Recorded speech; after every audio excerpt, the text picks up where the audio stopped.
Hello, I'm Scott Alexander, Perry County Judge Executive. And I'm Happy Mobilini, the Mayor of Hazard. I'm Jerry Stacy. I'm the Emergency Management Director for Perry County. Okay, I'm going to begin too with one of the biggest calls I've got today is placement of people. If you need a place to stay tonight and you don't have nowhere to go, we have the Senior Citizens Center open that is accepting people. The Red Cross is running that. You can sign up there to look for some temporary housing, as well as you can reach out and call our office at 606-439-1816 from 8 to 4 and register there as well. So that's one of the first things we're doing is trying to get people out of the weather, trying to keep them warm, and then trying to figure out who needs temporary placement and get them temporary placed in a place. And I've had a lot of calls today too about everything, but one of the main things is about people's power. In the Perry County, we have 731 people without power right now. But in the hazard area, which is Perry, Leslie, Knott, and Breathitt, the power company started out with 9,500 people without power, and they're down to 2,300 at this point. Yeah, I want to piggyback on what the judge was talking about. One of the things that we're kind of moving from rescue to recovery stage. One of the things in the process of moving forward and figuring out the process on long term and a place to stay, that sort of thing, is the individual assistance assessments. That's beginning tomorrow. So if you have called in to the physical court to talk about or to report your home damage, we have a team that will be coming doing assessments. That's the first step in getting an individual declaration, which is required before FEMA actually comes in, sets a disaster recovery center up, and start the process of you signing up and actually receiving help. So the assessments that people are going to be coming, our team's going to be coming, is very important that we gain access to the property to be able to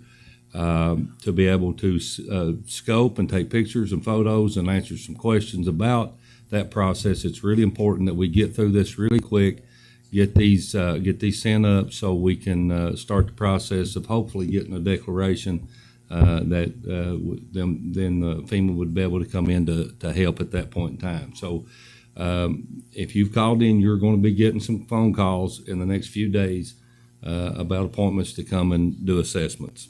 We've put a picture of the team that's going to be doing that on our Facebook page so that you could recognize who they are. And so once again, if you're needing a place tonight, we've got the Senior Citizens Center open that you can stay at. It's staffed 24/7 right now, and then we have the Red Cross there working with us, or during the day from 8 to 4. You can call our office at 606-439-1816 and tell them that you need some temporary housing, and then from those lists we're working to place people. We're geared up and going. We're already placing, but this anytime you're in a disaster, everything is a process. And we're moving everything as fast as we can. The second thing, Mayor, and I'm going to let you talk on this, I'm going to talk on the water distribution. So we geared up today and started getting water out to distribution sites. We post them on our Facebook page. Now, sometimes we don't post, and here's why. If we're going to Buckhorn, the Buckhorn community handles that.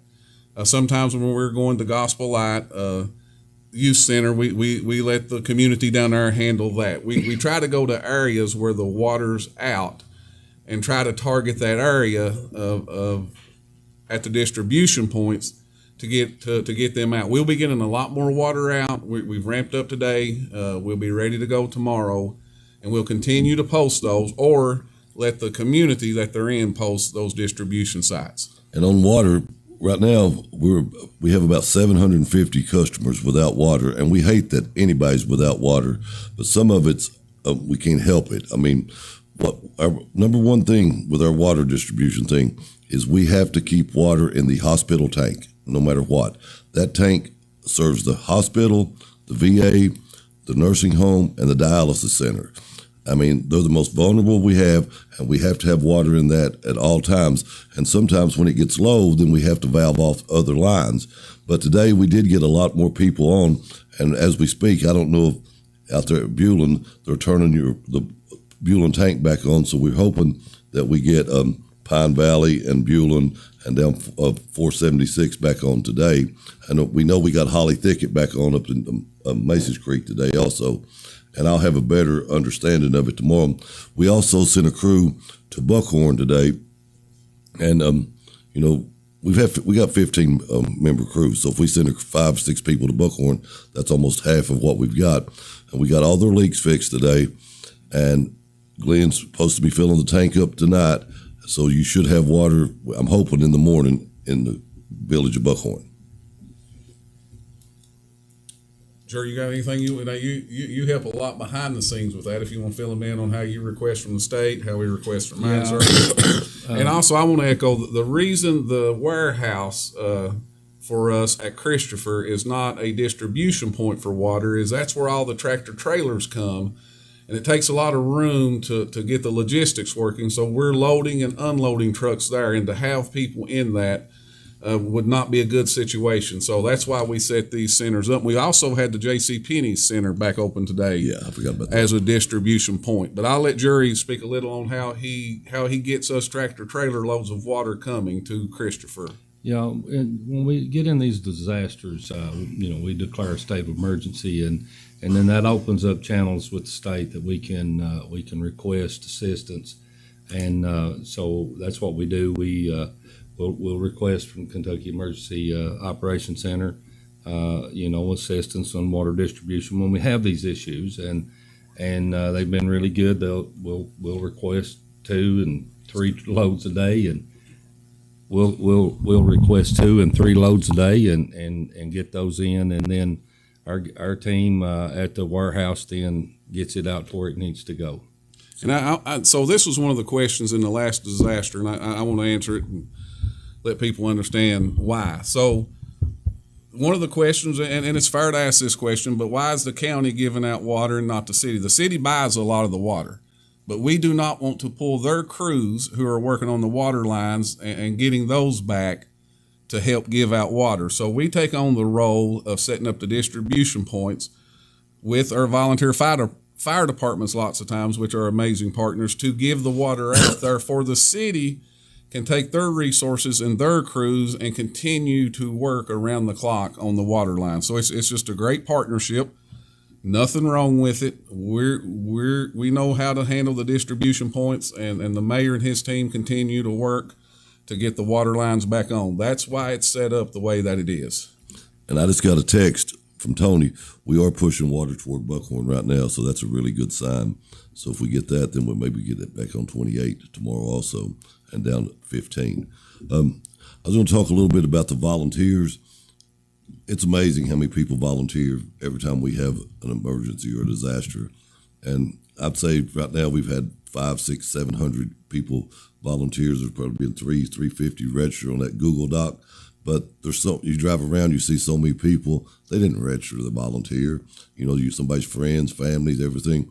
But and I want to shout out to these young kids, these high school students.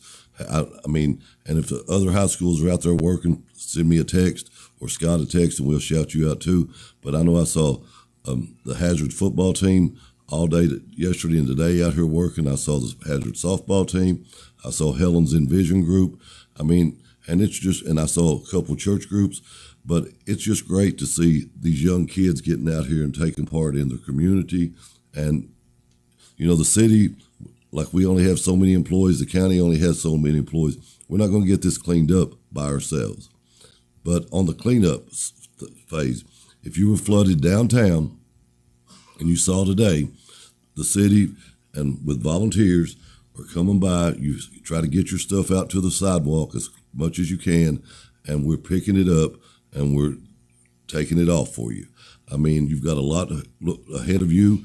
The least we can do is we've got 5 or 6 small pickup trucks, and we're trying to pick up everybody's that we see. Now, it's going to take a while longer to get this mud off the streets, but we'll tackle that. But we got to get the buildings cleaned up. But on a good note today, Little Flowers Clinic got flooded yesterday. They got it cleaned up and they were open for business today. So that's a win. Yeah, and to echo on the where to bring your debris, debris is a tough issue to tackle. At the moment, we've got the county garage, which a lot of people's used to bringing it there. We had some dumpsters in the park, and I get the calls, and I knew they would fill up. They're going to exchange those in the morning. We'll have 3 dumpsters there, or you can take it to Waste Connections down at their transfer station down in Grapevine. So that's the 3 spots we have right now approved where you can take your flood debris to. Yeah. And then if you live in the city of Hazard, if you want to take it to the old food fair building, just make sure that you dump it at the back of the parking lot. And, that's the only spot we have in town at this point. Have we had any questions come in, or? You've already answered them. Do you Okay. want to specify the debris drop-off locations? Yeah. We have 3 locations as of right now, and I know people need to get rid of it, but we're gearing up, and these are the 3 sites. We got the county garage at Christopher, which a lot of people know about and use it. It's actually a 24/7 site. We've got the for flood debris. Now I'm specifying flood debris right now because that's what we're limited to taking. We've got the 3 roll-offs in the park, and I know they fill up quick, but we're going to change them each morning. So there'll be 3 roll-offs in the park in the morning, and then we've got the Waste Connection transfer station located in Grapevine, and you can take it there, and they will let you dump it for free there. They at that spot they will get some information from you in case, so we can get a ticket, and in case that we might be able to get some reimbursement through FEMA or through our state partners. And mentioning on that, I want to give a big shout out to them from the federal level to the state level and to other local politicians. They've all reached out. They've been out helping do things for us. They all ask us, what do we need? I know our representative and senators in session, they want to be here, and they're driving back and forth a lot, but they're calling daily, not only us, but every county that they represent, to see what our needs are, what can they do to help, and they've always been there to help, as well as our federal partners. Congressman Rogers' office, Senator McConnell's office, they reach out daily to see if there's issues that we're facing, if there's troubles that we're facing, to see what they can do to help us along at that level. So just like it was in 2022, it's an amazing team effort. And the one thing they'd ask us, Mayor and Jerry, is, what's the difference? Well, we prepped as good as you can prep to handle Mother Nature. It's tough. But the recovery effort this time, what was taking us weeks before, Jerry, is now we're doing in days. And so I think our recovery effort, Mayor, is going to be much better for the public this time, as we know a little better on what we're doing and how to handle and address issues. So we're geared up, staged up, doing everything that we can. Yeah, it's for sure. I'll piggyback on that a little bit. It's not going to be, disasters of these magnitudes you don't get over overnight. But the judge is exactly right. We are extremely prepared. A lot of planning in front of this to make sure that we're going to work tirelessly to get federal help in here, and the state is helping every single day now. They've been a great partner at the state level, and so we will not let up for a second. The team we've got with the city and the county, we will work as hard as we possibly can to make sure that every need is met to the best of our ability. That's 100% for sure. And to piggyback what Scott was talking about, the floods, the difference in the 2022 flood and this one yesterday is we knew this one was coming. We had time to prepare. We didn't realize that it was going to crest over 30 and a half feet. We thought maybe 26, whatever, but we knew it was coming. and we didn't have people. I know it's sad anytime you have a disaster and people's houses get flooded and businesses get flooded, but we did not have homes washed completely away like we did in 22. But we also, to this date right now, we've not lost any life in Perry County, and that's amazing with as much water as we got. I'm going to jump to the garage and our crews. We had 20 plus crews out today working on roadways, slips, slides, brakes. We're geared up doing everything we can at the garage. Now, with that being said, all of you looking at the weather forecast, Wednesday, Thursday, and Friday are going to be really cold, and they're giving us 3 to 5 inches of snow. We're always right on that line to where it could change to be more. Hopefully, we hope it changes to be a little less, but we're right on that line. So let me tell you our plan. So tomorrow we will have all available road crews and contractors continuing to work on roadways. We're trying to get everyone access at this point that don't have access, so that we can get to and from their house in one way or another. Now, come Wednesday, as the snow sets in, we will continue to work on roadways with contractors, but we will pull our road crew and get them in the snow removal route. So we will have contractors continuing to work on roadways, and we will have our road department geared up doing their snow routes. So we will be tackling both issues at once to the best of our ability. Now, normally we have anywhere from 12 to 18 trucks on snow routes. So we will at least have 12 plus trucks. I think we can get to about 15 for both Wednesday, Thursday, and Friday for our snow route. So I want you to know that the contractors will continue working on fixing roads. Our road department, along with a couple contractors, will work on snow routes on Wednesday, Thursday, and Friday. Also, a lot of people's called about donations today also, and we do need donations. If you want to donate money, Scott and I are in an agreement. We've dealt with them through the Easter storm. We've dealt with them during the 2022 flood. Donate to the the Foundation for Appalachia. They know what they're doing. They get the money out to the people. City and counties, we're really not equipped to take cash donations. So the best way to do it is to donate there. But here's what we need. We need cleaning supplies. We don't need clothes. We're not going to accept any clothes at this point. We'll do that at a later time on an individual basis per family. But we need cleaning supplies. There's a list on the website, on the city and the county, what you need. Here's the drop-off spots in town. You can drop them off at Roy G. Eversold's Gymnasium, Janet Smith's Kentucky Farm Bureau, our police department, or fire department. That's the 4 that's set up right now. Now, and we really appreciate all the donations, but when you pull up there might not be somebody there to unload it for you. So be prepared to help us. Make sure you get your supplies out, because we just don't have the people right now. I have a couple questions. Okay. Can you give a water update on the Vico end of Perry County and Grigsby Branch on Lots Creek? Yeah, Lots Creek is valved off tonight. I know that right there because I talked to Bobby Jr. and him a while ago, and we're going to try our best to get it back on tomorrow. Okay, on the Perry County water system side, both us and the Knott County plant face challenges through this one as well. I think that the Acup area, which was the last one out, and I think been out since the storm started, that they've got them back on today.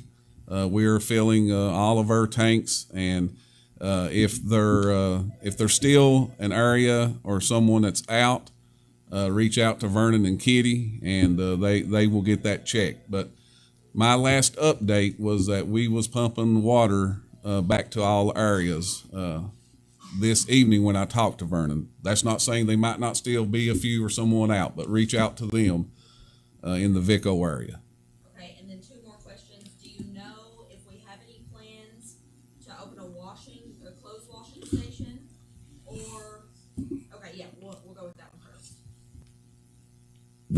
right now I don't have any plans for a clothes washing station. We haven't gotten that far, but I did forget, if you need to take a shower from 6 o'clock in the morning to 8 o'clock at night, the pavilion's open and you can do that. But as far as like we did in the 2022, we're not that far into it yet. No, but it is being discussed, and we are looking at staging areas for that. And there's actually a meeting coming up later on tonight to look at that. But we do not have that established just yet, but it is being discussed. But we really want to see how far we get tomorrow with the water. I mean, because, if we can get it done before the cold weather, but you know how the cold weather affects our water system. We're really trying to see how much we can get done. We should have a better update tomorrow of how many people we've got on the water. And last question that I have for now is, do you know when FEMA applications will start being accepted? Jay. And you can explain the process again too, because we don't want people to be confused. No. Okay. So what we've received so far, President Trump gave us an emergency declaration. That is to release federal funding through FEMA, whether it's through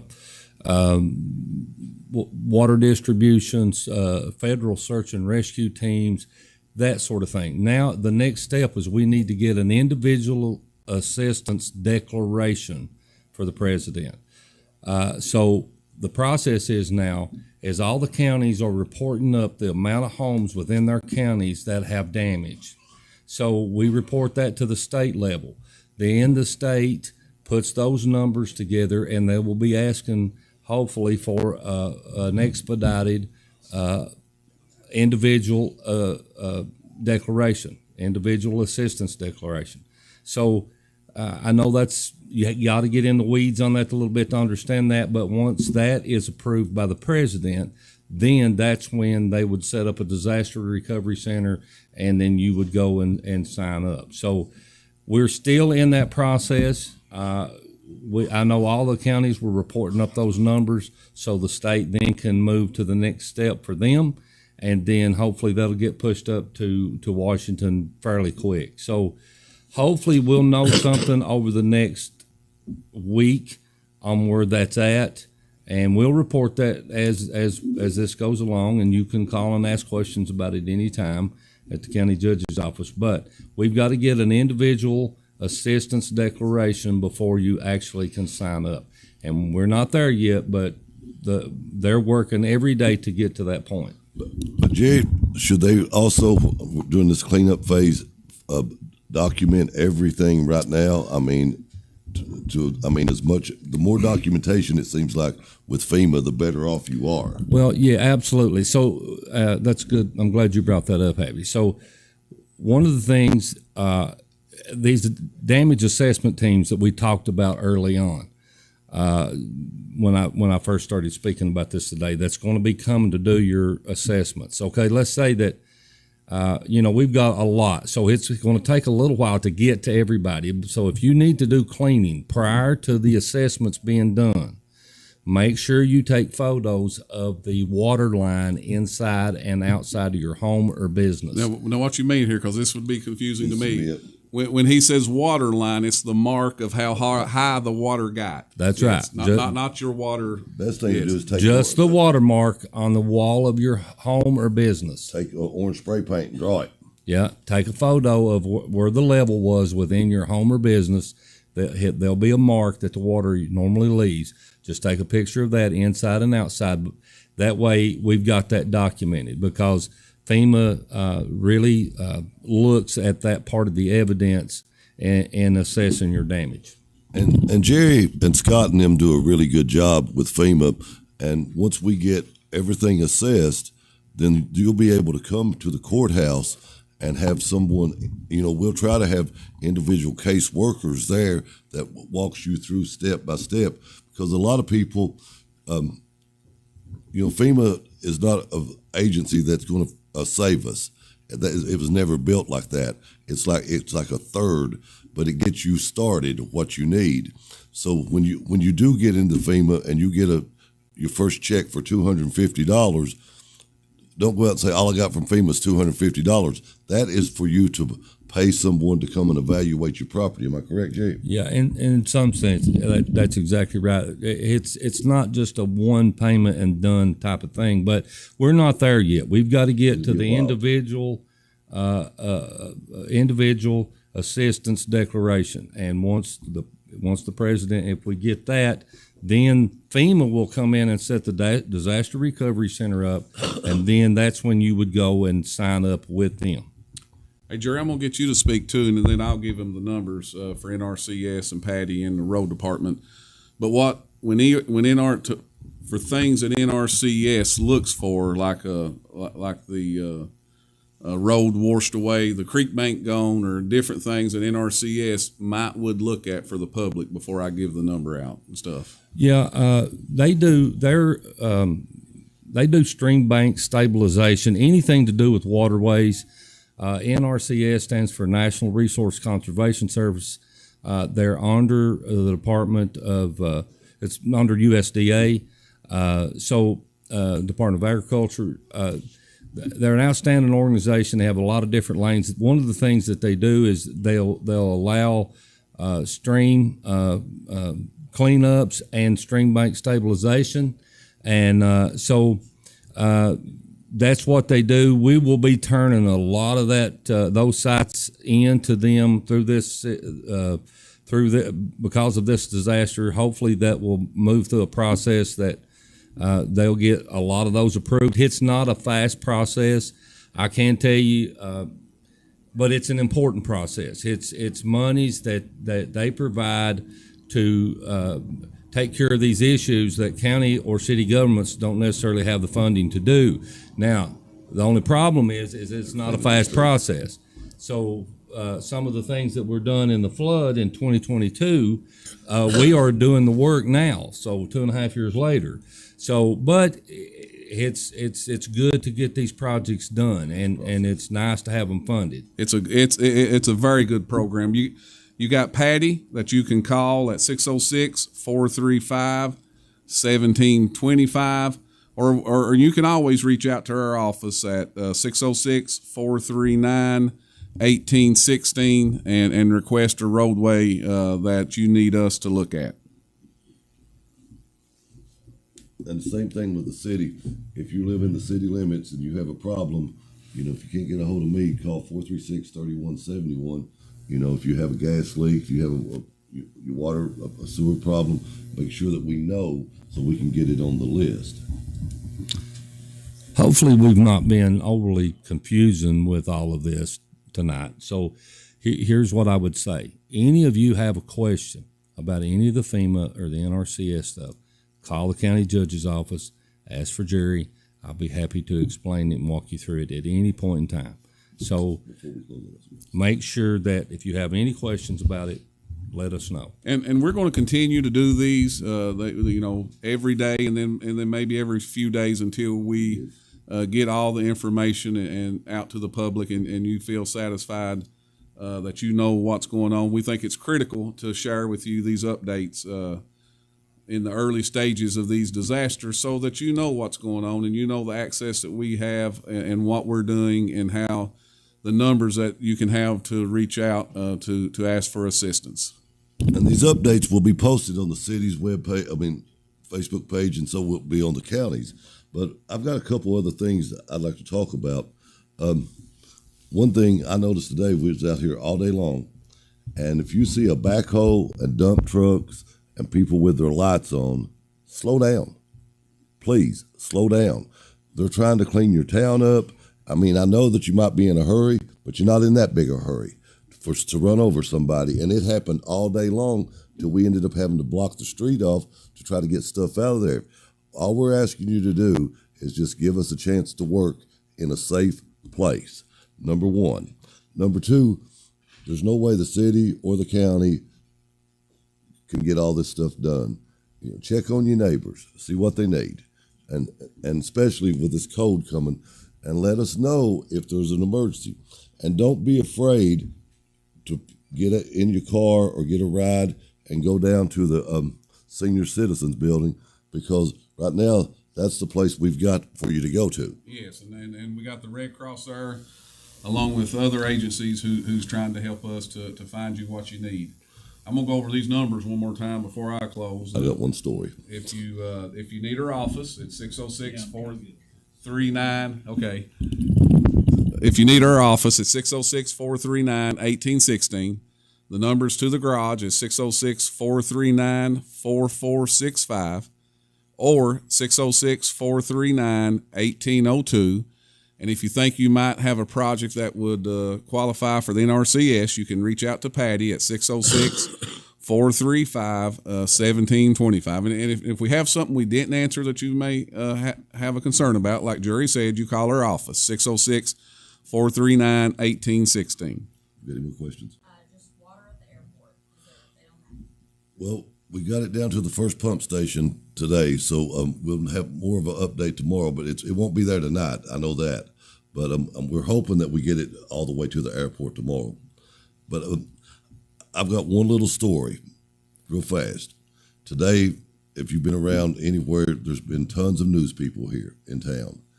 I mean, from everywhere, and interviewing just random people, people that's been flooded and stuff.